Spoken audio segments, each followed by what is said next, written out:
All right, folks, welcome to Being Human, episode 2. We're off to the races. And just as a reminder, particularly for those of you who are joining us new, wondering what this show is about, it's all about being human-sized. And it's a very simple idea, but I have found it to be profoundly life-changing for me. Most human beings spend much of our time anything other than human-sized. The most common things we do is we get bigger than human-sized, or we get smaller than human-sized. And when we do that, we become disconnected. We become disconnected from ourselves, from our precious relationships. We're no longer able to connect to people, for example, that irritate us, difficult people. But most profoundly, we don't get disconnected from God, but we do get disconnected from our awareness of God, and that's a problem. And so you might be thinking, well, what does it mean to be bigger and smaller? We will be talking about this in depth through the course of this show.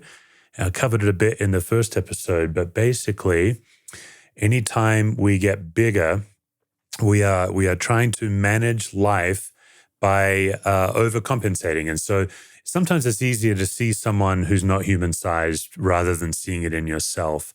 So if you've been in a meeting and that one person always has to have the last word, they always have to be right.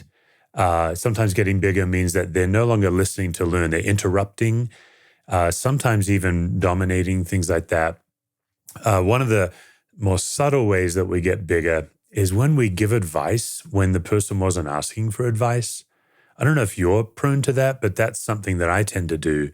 Somebody is sharing with me about their life or about their day, and I disconnect from them, and I end up in a false reality. That's what reactivity does, is it puts us in a false reality. And I start giving them advice, or at least my brain, it starts thinking of how I can help them, what I can say to them to make things feel better. And I'm not aware in the moment that they're not asking for my help. They're not asking for my advice. What they're asking for from me is human connection. They want to be listened to. They want to feel seen and cared for. But I've disconnected, gotten bigger, and I'm thinking about fixing, which is a way of shrinking their problem down smaller than me. That would be a simple example of getting bigger. Getting smaller can sometimes be easier to notice because it's when people kind of move into self-protection. Have you ever been in a meeting maybe where you suddenly realize, I am not okay in this room being exactly myself? Maybe several meetings ago, somebody said something to you and you suddenly realize, I can't bring my whole self. And so when we get smaller, we can sometimes get quiet. That's a common way of getting smaller. Sometimes we never speak up in the meeting, and then we have our own meeting after the meeting, right, where we feel safe to be ourselves again. But sometimes getting smaller can be interesting where it might look like flattery, where you actually don't tell someone the truth. You are flattering them because you don't feel safe to bring your whole self and your whole opinion. What gets interesting if we look at the bigger and smaller dynamic in the family, in marriages, in the family in which you are raised, it's very common that these become a predictable, repeatable pattern where one of you tends to get bigger and the other one tends to get smaller. And in some situations, then that perpetuates where the bigger person gets bigger and the smaller person gets smaller. And it's not good. It's not good. We're very disconnected. Now, there is a third category. This is less common, but we do see it a lot in the world today. We see it also in social media. And it's not just bigger and smaller. It's what I would call inhuman. Some people get inhuman, in which what I mean is they treat others inhumanely. If you look around, like let's just look at today in 2024, we have Israel and Palestine. We have Ukraine and Russia. We have these terrible conflicts where innocent people are being killed because, if I could oversimplify this, because the humans involved have stopped seeing the other side as human. And now they're inhuman. They're treating them inhumanely. Some of you have had a family member who did this to you. They treated you with less than human, with no worth and no dignity. Maybe the simplest way you can notice this is on social media. I'm primarily on Twitter. I spend most of my time with my work, my Capable Life work, my organization, on Twitter. And I'm also a bit on Facebook. I'm a bit on Instagram. I don't know what you're on with your social media preferences. If you're wise, you're probably like, I'm not on any of them because they're all crazy. Yeah, they really are both wonderful and terrible, aren't they? Social media. There's some amazing things about them. And man, it's a challenge. But by golly, is Twitter the most reactive, I think. That's one of the reasons I'm on Twitter, is to practice managing my own reactivity, because people on Twitter are so quick to treat each other inhumanely on Twitter. You see it on social media. We forget that each other are human beings with dignity, deserving respect and love, and we treat them inhumanely. So that's the whole point of this podcast, is being human-sized, which is what God invites us to. When we are human-sized, we're now connected. And this opens up all kinds of possibility, including the ability to more easily and quickly connect to God's presence and God's love. Have you ever noticed that when you're stressed or irritated? Maybe it's as simple as someone cutting you off as you're driving. Maybe it's a really challenging relationship you have. Have you ever noticed that when you are full of reactivity, you forget the Lord? You forget that God's with you. That's the problem with reactivity. That's why, as a pastor, I've spent several years teaching people about the science of reactivity and the nature of it, because it puts us in a false reality. We're no longer in reality, whereas God is in truth. Jesus said, you can know truth, and truth can set you free. When Jesus said that, I don't believe he just means eternal life and salvation. I believe he means every day you and I have the power to stop and pause and reconnect, and therefore open our soul up to the possibility of God's presence and God's love. So on this podcast, not just the Being Human podcast, but also the one I hosted for 5 years, Managing Leadership Anxiety, it's a rich tradition to light a candle. Those of you joining me on video, you could grab a candle now. You could pause the video right now and go grab your own candle.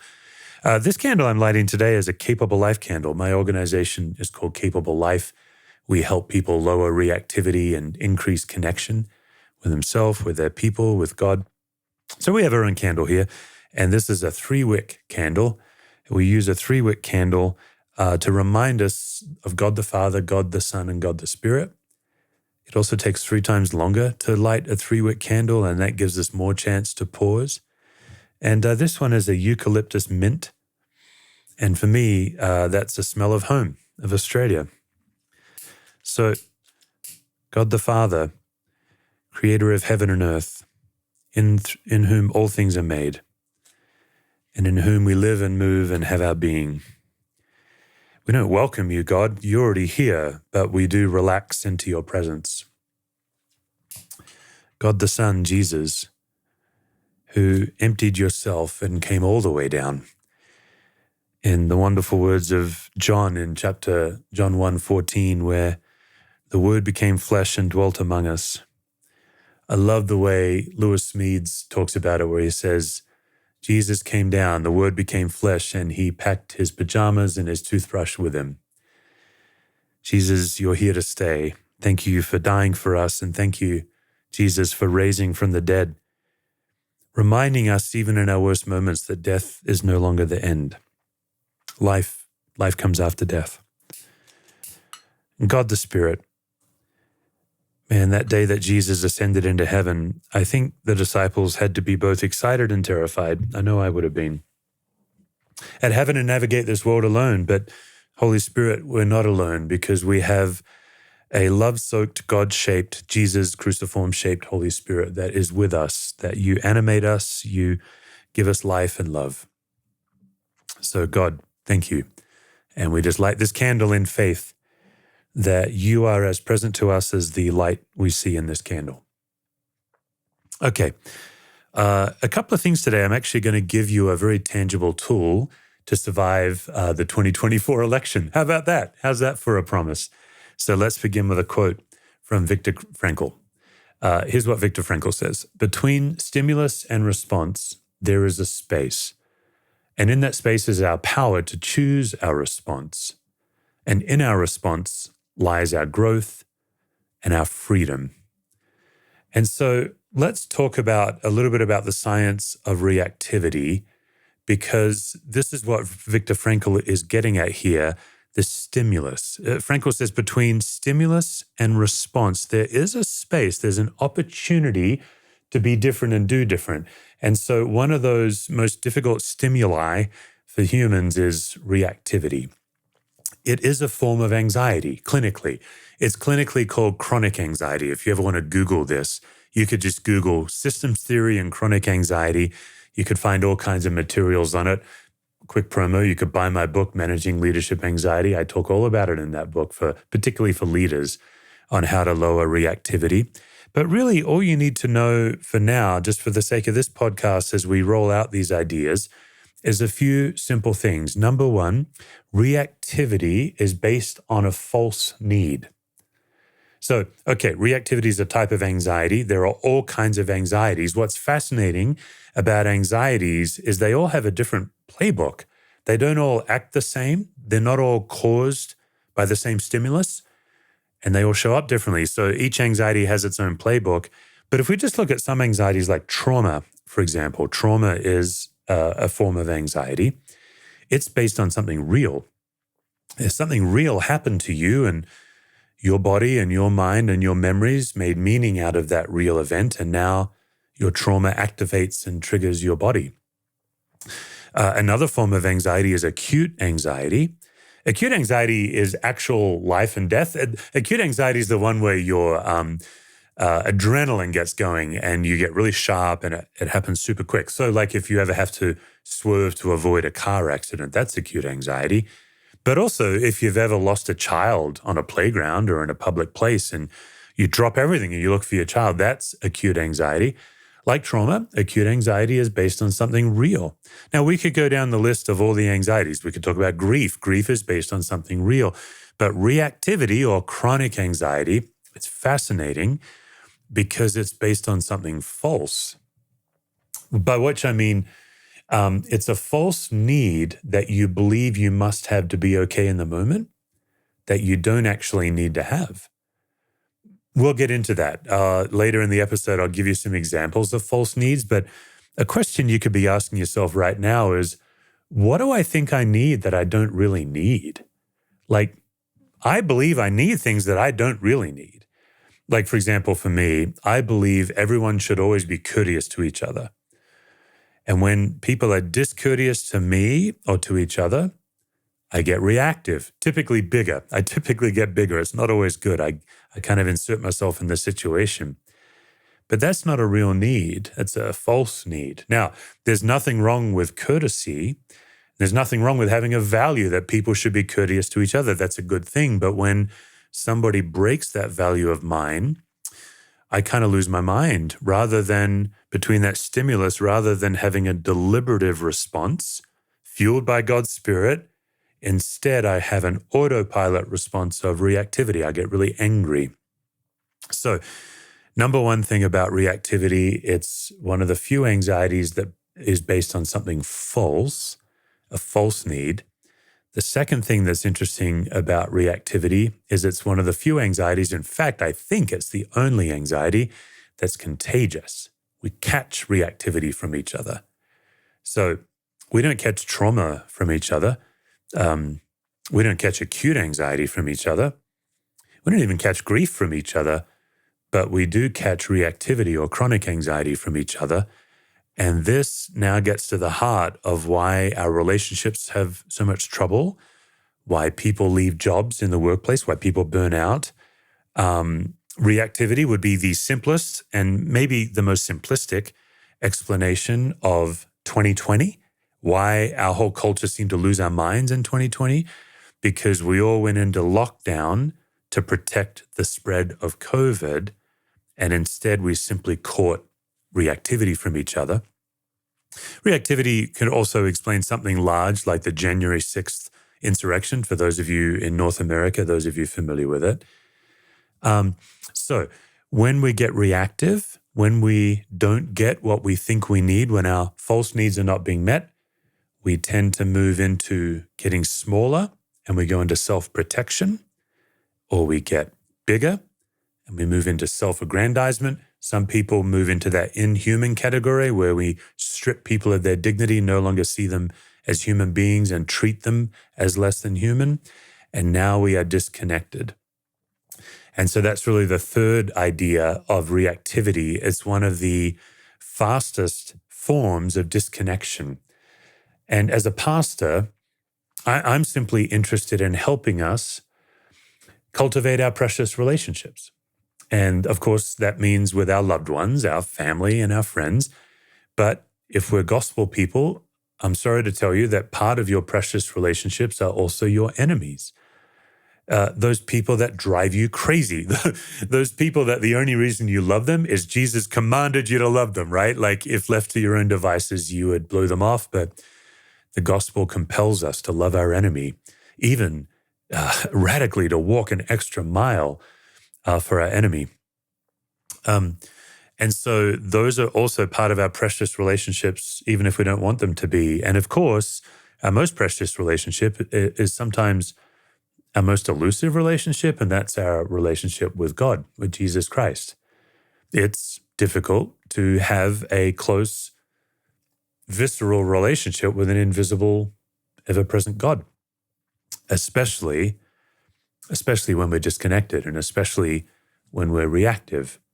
So it's contagious, it's based on a false need, and that's the word that can really clue you into your gospel and your engagement of God, because Jesus sets us free, and the way we are free is when we are living in reality, living in truth, no longer living out of assumption, no longer living out of what we think we know for sure, now living by faith in the truth of God. I make this sound very easy. It's very hard to do. So back to the Viktor Frankl quote. Here's what he says: between stimulus and response, there is a space, and in that space is our power to choose our response. And in our response lies our growth and our freedom. And so the challenge and the invitation for all of us is to learn to notice reactivity so that rather than going on autopilot, we can actually be deliberative. We can pause in that space and we can relax into the Lord. We can reconnect. We can be aware of ourselves. What's going on in me? And then we can reach out and connect to God, only to discover that God's right there, even if we didn't notice him. So what we try to do is we pause long enough to deliberate about our response so that our response is a deliberative response, not a reactive response. Think about a moth and a flame, right? What gets interesting in these responses is how predictable they become. Not only does our reactivity become predictable, but it also becomes recurring. And so if you just pause long enough, you can start to think about the recurring predictable behaviors, the types of people that irritate you, the types of situations that generate reactivity in you.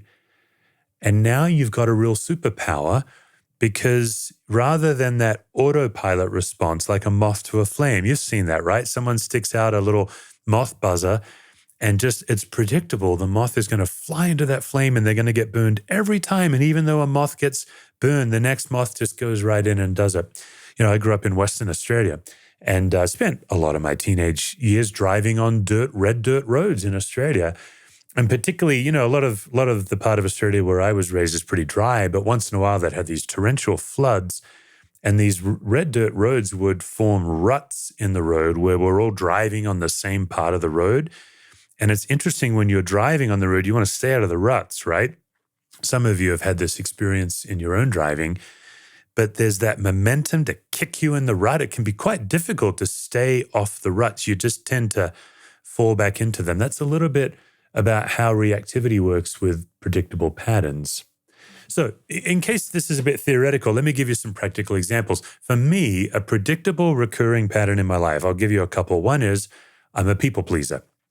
I'm just wired to want people to be happy with me, and I will happily sacrifice my well-being if you are happy with me. And so what's predictable is if I get criticism, like when I was a lead pastor for a long time, like every lead pastor I know, I had my share of criticism. What's predictable is I would always take it personally, whether it was reasonable criticism or unreasonable. You know, there are people who have an opinion, and actually, if you had the humility, you can receive their criticism and grow and become a better person. That's reasonable criticism. And then there are those people, I don't know if you know about this, but in churches, every church has a small handful of people that get their kicks out of kicking the leader. They just get, for whatever reason, they get their kicks out of kicking the leader around. These are unreasonable critics. You can't reason with them. You can't come to resolution. They constantly have an issue with you. They distort the truth. These kinds of people. As a people pleaser, what's predictable about me is I couldn't discern the difference between the two. What's predictable about me is I'd always get hurt equally by both. I have to work between that stimulus and that response. I have to work in that space because what's predictable about me is I'm a pleaser. If I disappoint you, if I let you down, if you're critical of me, I will get reactive. For you, another simple example might be that you're a perfectionist. One of the signs you can find your reactivity is by your overreaction. So perfectionist, for example, it's very typical for you that when you make a mistake that doesn't really matter very much, your reactivity, the story you tell yourself, makes it a massive deal. So maybe, for example, you send out an email, and even though perfectionist, I know what you guys are like, even though you check that email 8 times before sending it, even now some of you are like, by 8, do you mean 15? However many times, perfectionist, you guys are prone to overcheck your work. Let's say you send it out and there's a spelling mistake on it. In reality, no big deal, really. But your reactivity is telling you, Armageddon, like the end of the world is near, right? That's how I feel when I let someone down. For you, it might be perfection. For you, it might be control when you don't have control. Another one for me is I have a need to be there for people when they're hurting. And so my brain has trouble telling between your need and my need to be needed. That's a false need. Now, again, you might be watching this or hearing this and saying, that sounds like a really good thing to be there for people when they need something. It is a good thing. It's a gospel thing. But the problem of it is I have to have it to be okay. It's become, if you will, in Bible language, an idol in my life. I have to have people's approval. I have to be there for when people need me. You have to do it perfectly to be okay. And now you can start to see how reactivity becomes a spiritual thing. It twists a good gift from God into a false need that we're enslaved to.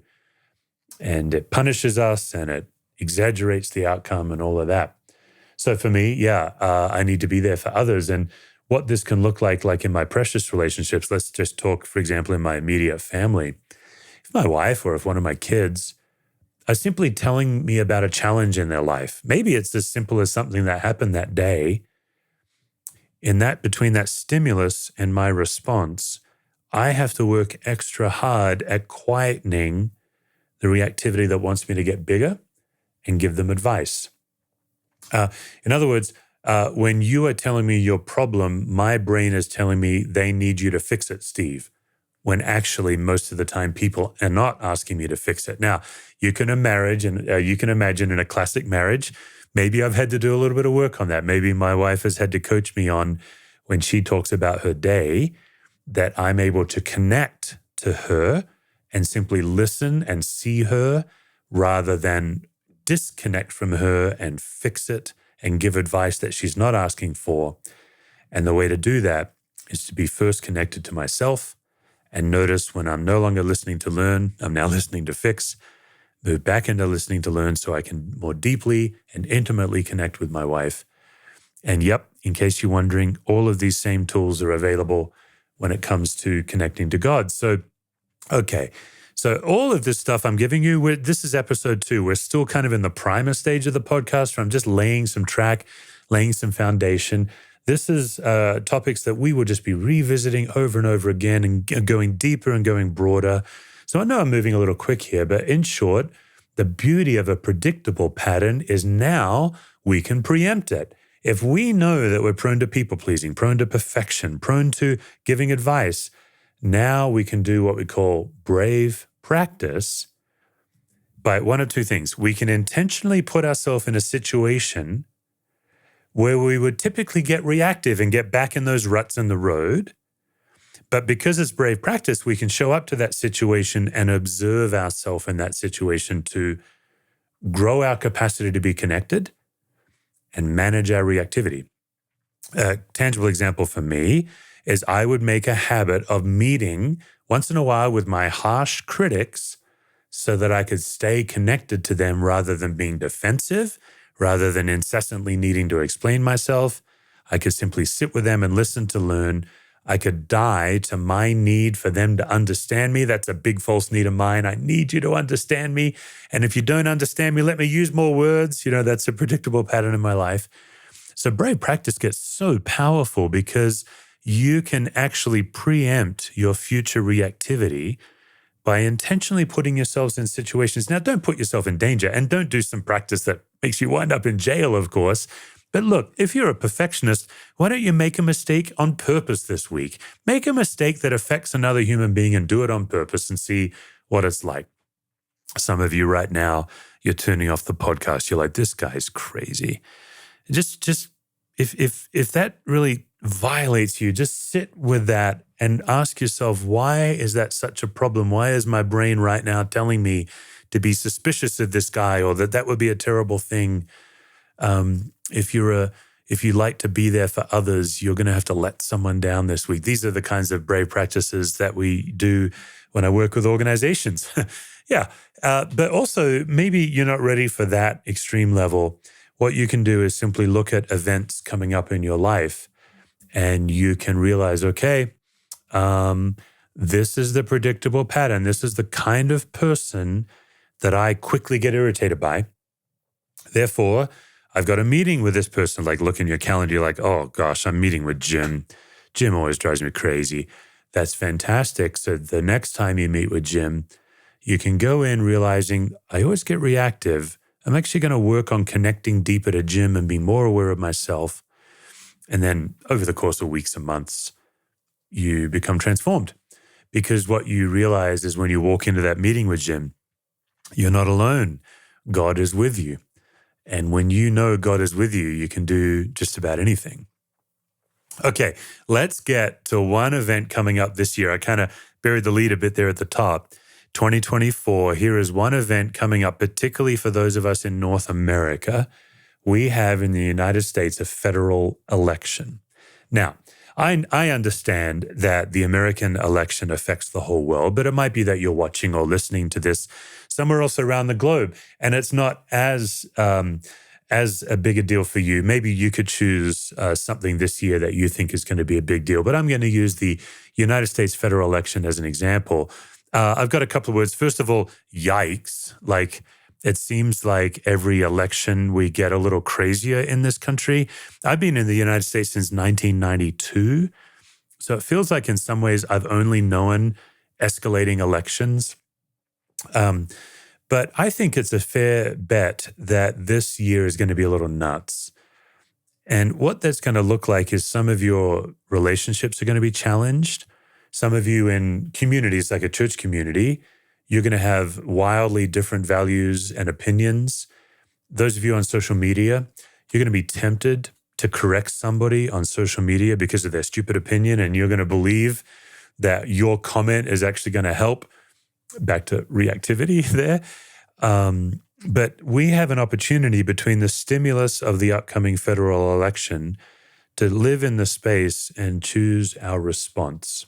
So let me give you two simple things that are guaranteed to generate reactivity so that we can work on those two things and lower our reactivity in 2024 and increase our connection with each other to actually be at peace, shalom community, the way the scriptures invite us, that we can love our brother, our sister, our enemy.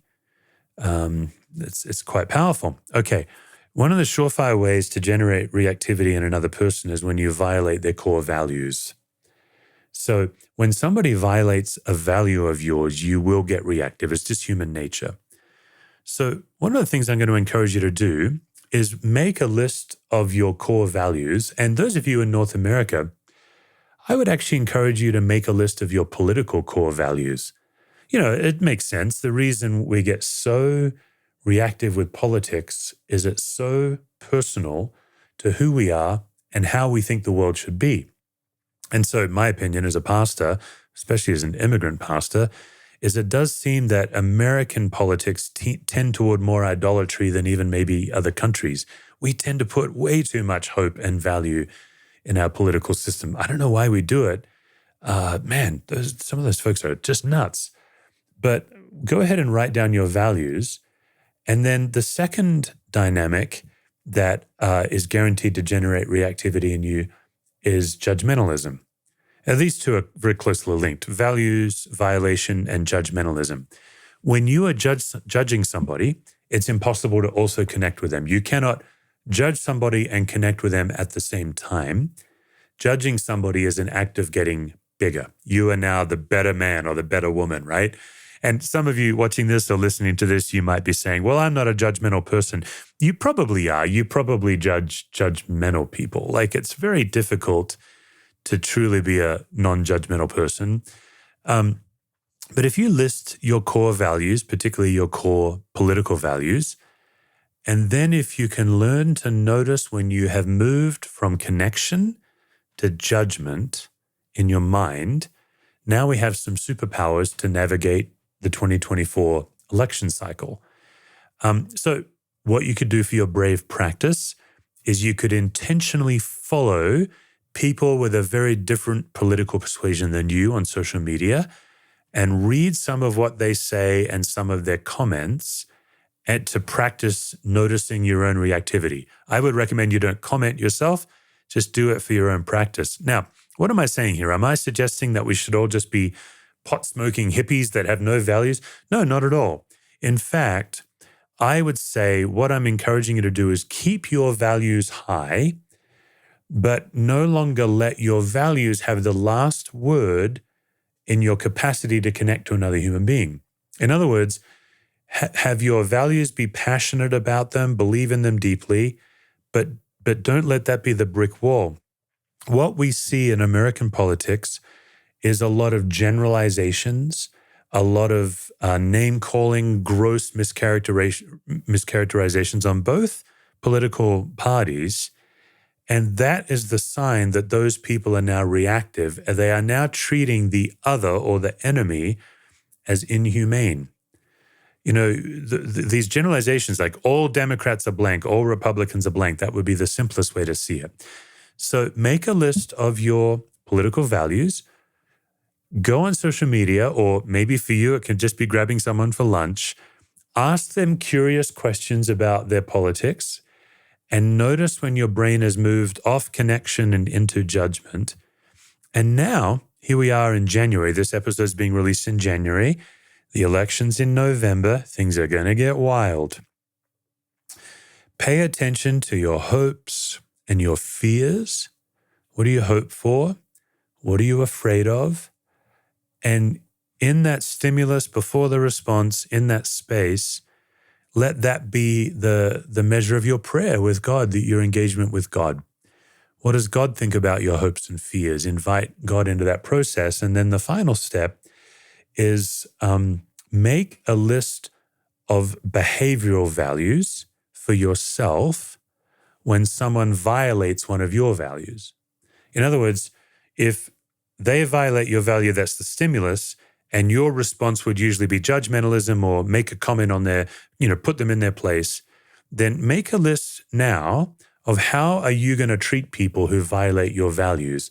And by doing that, I would highly encourage you to let the Gospels be your guide. Let Jesus of Nazareth be your guide on how Jesus commands his followers to treat somebody with radically different values, a so-called enemy using gospel language. And how can you treat them? Because I don't know any other way that this country is going to stay connected if we keep othering each other, if we keep demonizing each other.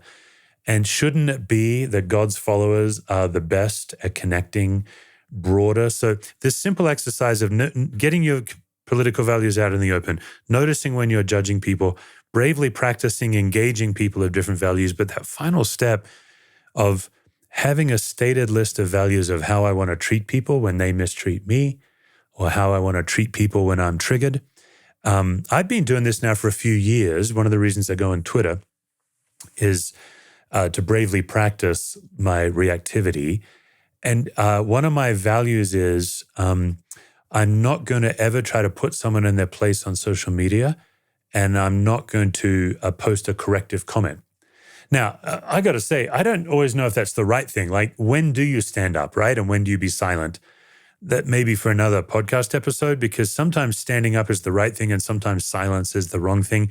And sometimes standing up is amplifying that bad voice. It's complicated.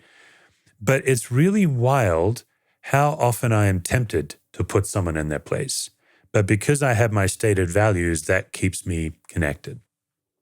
Okay, so I think that's a plenty good episode. That's reactivity, the contagious nature of reactivity, the way it's generated by false belief or a false need, getting bigger and smaller, and then just very tangibly paying attention to your values, paying attention to the kinds of people you judge, which tempts you to see them as anything other than human, disconnects you, and then reconnecting, inviting the Lord, and seeing if you and I together can navigate something where the stakes are really high, something that really matters, like a federal election, remembering God's sovereignty and relaxing into God's presence in the midst of it all.